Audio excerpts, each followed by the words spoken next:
parce que même les budgets aujourd'hui, il dit que les fonds politiques, oui, l'exécution, mais il avait dit que la première mesure serait de supprimer les fonds politiques. Les fonds politiques existent toujours.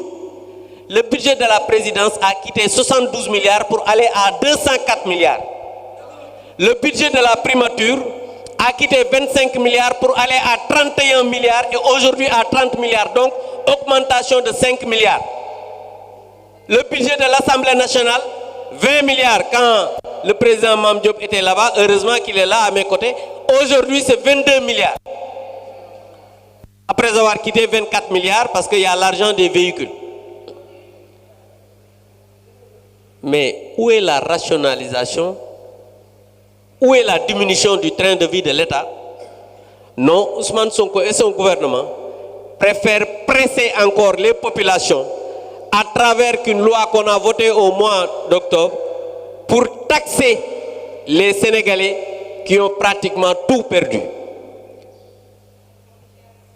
Un Premier ministre qui passe son temps à insulter la magistrature, à insulter les magistrats. Je voudrais, à travers cela, me réjouir de la libération de notre camarade Badara Gadiaga, même s'il est sous contrôle judiciaire ou bien sous bracelet électronique, mais même le procureur s'est opposé. La Diop est sorti de prison pour dire simplement qu'aujourd'hui, l'état de droit est en train de s'exercer, malgré l'opposition de Ousmane Sonko.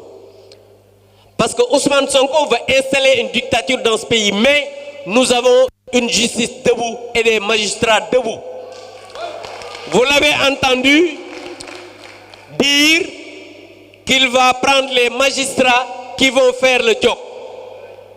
Cela, c'est insulter même les magistrats, les dignes magistrats du Sénégal. C'est insulter la justice sénégalaise. Ousmane Sonko doit être arrêté parce que j'ai dit un jour ici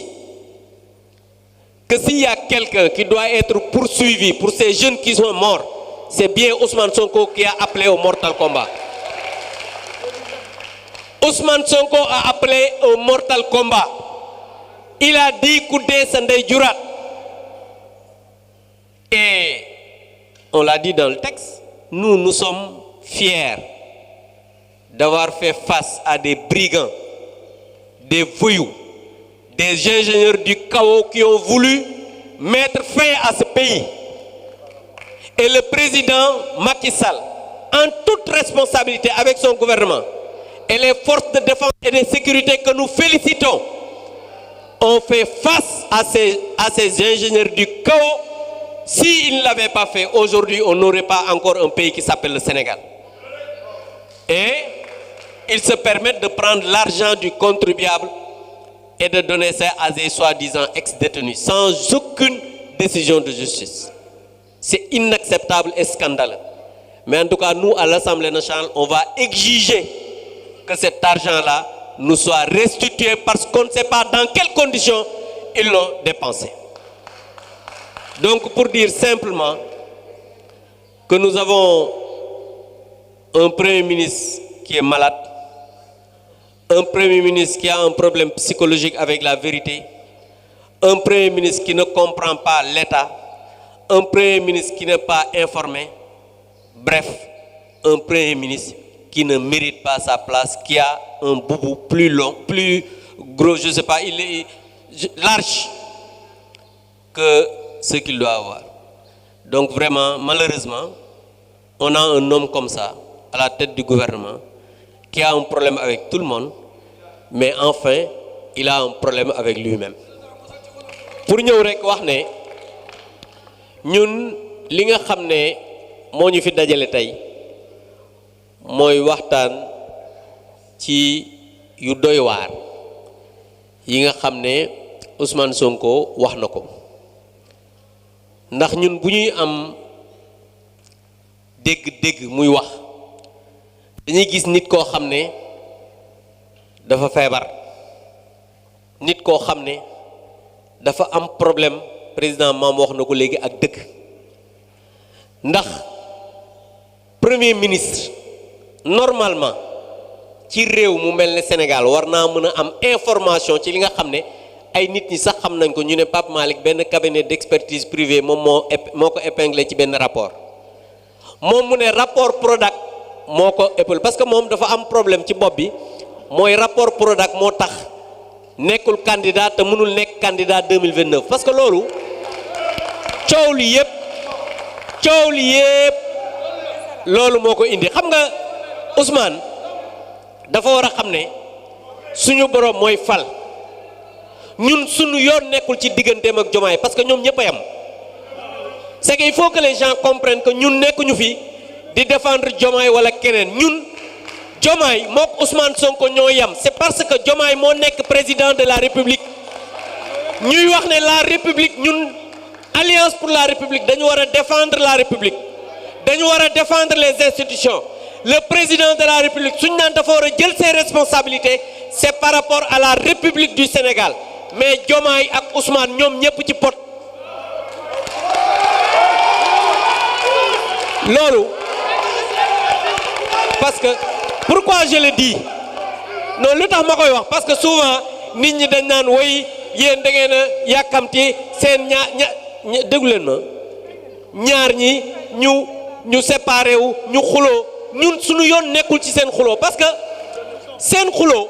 yéen a ngi xuloo ba pare kenn ñemewul wax sa morom damaa xuloo ak yow yéen a xam c'est ça la vérité Ousmane Sonko fii la wax ne damay def importante déclaration ba ci guddi gi nga gis ne muy wax ne damay meeting mu ne le 8 dinaa wax bi mu ñëwee mais indirectement yow su fekkee da nga attaqué benn conseiller président attaqué ministre président yow ko attaqué xam nga saway bu ñu naxante gis nga seen yii ñuy def république bi la ñu bëgg a daaneel ñun nag duñu nangu ko daaneel république bi moo tax ñuy wax ne dégg ngeen un député di jox ultimatum président de la république pour mu dax Abdourahmane Diouf parce que demain ci ngoon la war a jaar assemblée nationale suba la war a jaar assemblée nationale man nag dinaa ci dem xool donc pour dire simplement que ñun dañuy wax ne alliance pour la république parti la boo xam ne ku dul Ousmane Sonko sax mënu koo tas parti bu responsable la président bi nga xam ne moo ko jiite muy président Macky Sall dafa def fii ci réew mi bilan boo xamante ne nii lépp loo xamante ne nii jël nañ ko dans tous les secteurs da ngay gis ne am na ay réalisation la preuve ba ñu ñëwee ba léegi depuis 18 mois ngénte ay doom yu jurul lañ fi nekke muy BRT di TER bi di centre yi ñuy liggéeyee affaire stade bi li nga xamante ne nii moom mooy ci wàllu ndox mi ci wàllu courant bi hôpitaux ñoom lenn rek lañ fi def te loolu sénégalais yi xam nañ ko mooy yokk ndox mi ci taxi yi barki Dembo Ndiaye yokk taxi yi ci courant bi yokk dund bi gën a cher ba pare dem inauguré stade Lat Dior ca Thiès loolu de laa gis man lu ñu fi def à part ça lu dul taxé sénégalais yi ne leen cotiser leen ma nguuru parce que moom bi muy jël nguur gi yéen a ngi fàttaliku chaque jour ñu ne xaw ma lan tour cotiser leen ma falu moom mu falu wax bëgg a wax ne cotiser leen ma nguuru waxoon naa ko assemblée keroog ne leen dafa mel ne mooy maire ndate mi ci koñ bi rek yor natt bi ku teggi mu ne lebal ma ci loolu nag mënul nekk il faut que ñu xam ne Sénégal réewu jàmm la Sénégal réewu république la te waxoon naa leen ko Pape Malick Ndour ci tubaab wax naa ko sànq Ousmane Sonko moom moo wax ne rapport Prodac moom moo ko épinglé rapport bi en 2018 juin boo xoolee ci internet Dakaractu génne na ko ki nga xam ne moo def rapport bi yàlla na ko yàlla yërëm te yeexeñu moom génn na àdduna juin octobre 2018 la génn àdduna Pape Malick Ndour ñi ngi ko nommé 6 juin 2019 waa léegi nan la ko génn àdduna mën a épingler Pape Malick Ndour xam nga ñàkk wax dëgg sax mën nañ ko comprendre mais di fenal ñoo xam ne génn nañ àdduna loolu musiba la donc vraiment wax ji du sori ñi ngi leen di sant di leen gërëm di wax ne ñun lenn rek la ñuy wax Ousmane Sonko na xam ne 2029 du bokk ba pare ñi ngi wax ne na publier les rapports yi nga xam ne moom lañ koy laaj su boobaa nag je pense que coow li wasaa coow li jeex wasalaamaaleykum wa rahmatullah